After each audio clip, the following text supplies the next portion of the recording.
नमस्ते बच्चों, आप सभी का फिर से मेरे चैनल हिंदी टेक 41 पर स्वागत है। कैसे हो आप सभी?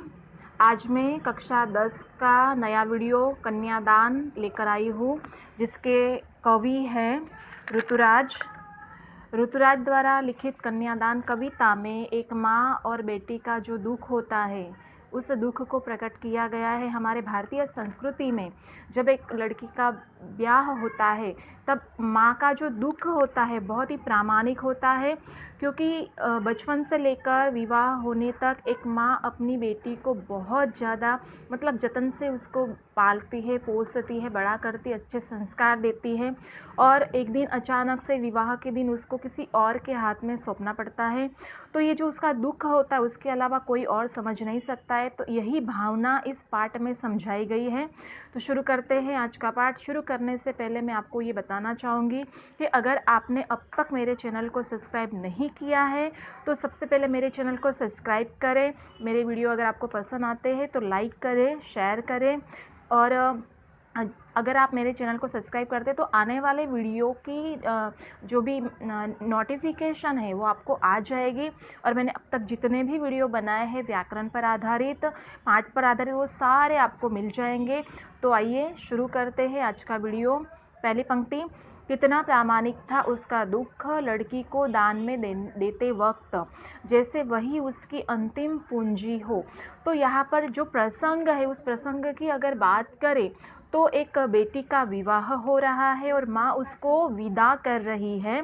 तो उस समय कवि कहते हैं कि कितना प्रामाणिक था उसका दुख। माँ के दुख को प्रामाणिक कहा गया है, क्योंकि वो अपनी लड़की को दान में दे रही है।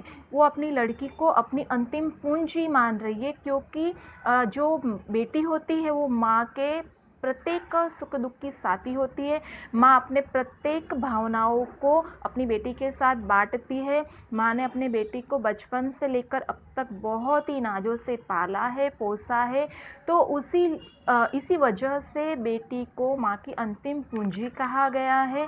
तो जब माँ अपनी बेटी को किसी और के हाथ में सौंपती है, तो जैसे कोई अपनी अंतिम पूंजी किसी को सौंप रहा, ऐसा भाव यहाँ पर प्रकट हो रहा है।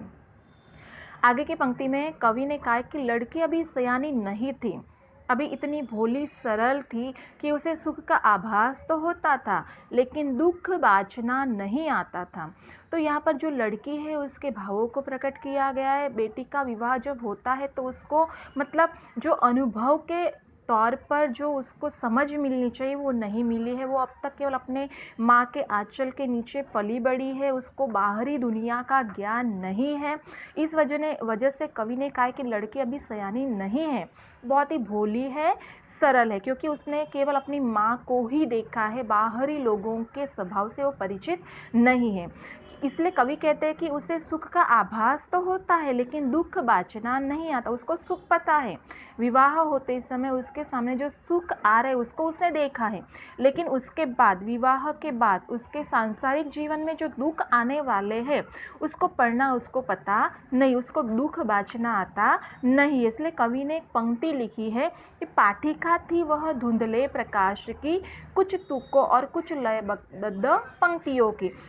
उसने केवल धुंधले प्रकाश को पढ़ा है, लेकिन उस धुंधले प्रकाश के पीछे जो तुक है, जो लयबद्ध पंक्तियां है, उसको उसने पढ़ा नहीं है। उसको ये पता नहीं कि संसार में कितने सारे दुखों से उसको गुजरना पड़ेगा, कितना सारा समस्याओं से उसको गुजरना पड़ेगा, किस प्रकार की परिस्थितियों से उसको जूझना पड़ेगा, वो सब उसके लिए अब अस्पष्ट है।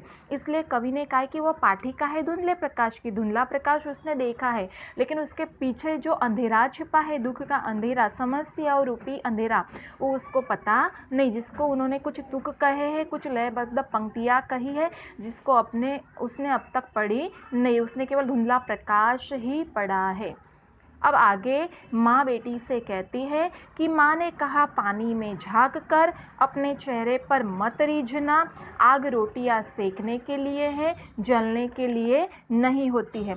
तो कवि यहाँ पर अपनी बेटी को जब विवाह के समय बेटी का उसको किसी और के हाथों में सौंपते समय, उसकी जब विदाई होती है, उस समय माँ अपनी बेटी को कुछ सीख देती है। वह अपनी बेटी को कहती है पानी में झाँक कर कि अपने सौंदर्य को देखकर इतराने का प्रयास मत करना। इसमें आग के समान सावधान रहना, क्योंकि आग रोटियां सेकने के लिए होती है, स्वयं जलने के लिए नहीं होती है। इसलिए सभी कार्य करते समय बहुत ज़्यादा सावधानी बरतना, शाब्दिक भ्रम की तरह अपने वस्त्र और आभूषणों के भ्रम में मत पड़ना। यही भ्रम स्नेह का आभास कराकर तुम्हें बंधन में जकड़ने का प्रयास करेंगे। मतलब हम सभी को पता है कि जो लड़कियां होती हैं उनको गहने और वस्त्र अति प्रिय होते हैं, तो माँ उसको समझा रही कि अपने रूप पर मत रीझना, क्योंकि बहुत सारे लोग तुम्हारे रूप का, सौंदर्य का मतलब उसकी प्रशंसा करके उसका फ़ायदा उठाकर तुम्हारे साथ गलत व्यवहार करने का प्रयास करेंगे, तुम्हें बंधनों में जकड़ने का प्रयास करेंगे। इसलिए इसको एक आग के तरह समझना। जिस प्रकार से आग रोटियां सेकने के लिए हम इस्तेमाल करते, खुद को जलाने के लिए नहीं, तो अपने सौंदर्य का प्रयोग अपने कार्यों को करने के लिए करना, खुद को नुकसान पहुंचाने के लिए मत करना। और जो वस्त्र और आभूषण जैसे शाब्दिक भ्रम है उसके बंधन में मत पड़ना। तुम्हें वस्त्र और आभूषणों का लालच देकर शायद हो सकता है कि तुम्हारा शोषण किया जाए, तुम्हें बंधनों में जकड़ा जाए, तो इससे दूर रहना। तो ये सारी पंक्तियाँ एक माँ अपनी बेटी को समझा रही है, उसको सीख दे रही है, और अंत में माँ बेटी को समझा रही है, माँ ने कहा लड़की होना पर लड़की जैसी दिखाई मत देना। मतलब लड़की की तरह मर्यादित व्यवहार जरूर करना, लेकिन एक सामान्य कमजोर लड़की की तरह अत्याचार सहने के लिए दुर्बलता कतई मत दिखाना।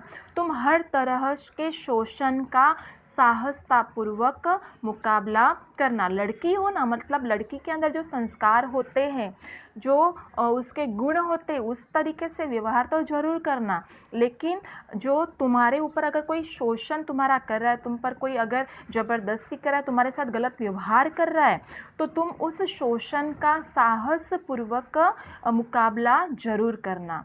तो जरूरी नहीं कि लड़कियां कमजोर होती है, ये जो मान्यता है समाज की, उस मान्यता को मिटाने का प्रयास माँ ने किया, क्योंकि माँ ने भी अपने जीवन में कई सारे अनुभव किए हैं, उसका भी बहुत बार शोषण हुआ है। तो इस कविता में माँ अपने अनुभवों से अपनी बेटी को सजग कर रही है, उसको मतलब बहुत ज़्यादा स्ट्रांग बना रही, मजबूत बना रही है कि जो कुछ मैंने सहन किया है वो तुझे सहन करना नहीं, तुझे मजबूत बनना है, अपने जीवन को बहुत ही अच्छे से जीना है।